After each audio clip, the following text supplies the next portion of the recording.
എടാ നിൽക്കടാ, ഞാനടാ പാമ്പ്. എനിക്ക് ചൂട് സഹിക്കാനാകില്ലടാ, അതുകൊണ്ടാണ് ഞാൻ തണുപ്പുള്ള ഇടങ്ങൾ നോക്കുന്നത്. പിന്നെ നിന്റെ വീടിനടുത്ത് ഒളിക്കാൻ സ്ഥലമുണ്ടെങ്കിൽ ഞാൻ അവിടെ വരും.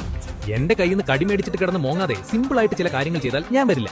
വീടിന് ചുറ്റും ഉണങ്ങിയ ഇലകളും ചവറുകളും പഴയ സാധനങ്ങളും കൂട്ടിവെക്കലേ, അതൊക്കെ എനിക്ക് ഒളിക്കാൻ പറ്റിയ സൂപ്പർ സ്ഥലമാണ്. ചുറ്റുപാട് വൃത്തിയാക്കിയാൽ ഞാൻ ആ ഏരിയയിൽ തന്നെ വരില്ല. മതിലിനടുത്തും കിണറിനടുത്തും ബാത്റൂമിന്റെ പുറകിലും പുല്ല് വളർത്തി വെച്ചാൽ അതെനിക്ക് പെർഫെക്റ്റ് ഹൈഡിംഗ് സ്പോട്ടാണ്. പുല്ല് വെട്ടി നിലം കാണുന്ന പോലെ വൃത്തിയാക്കണം. വിറക്, ഇഷ്ടിക, ടൈൽ, ചകിരിച്ചാക്കി.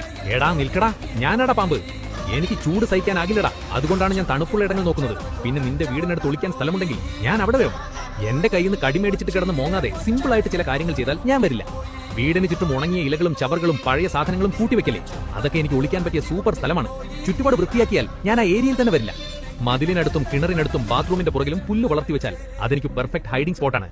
പുല്ല് വെട്ടി നിലം കാണുന്ന പോലെ വൃത്തിയാക്കണം. വിറക്, ഇഷ്ടിക, ടൈൽ, ചകിരിച്ചാക്കി.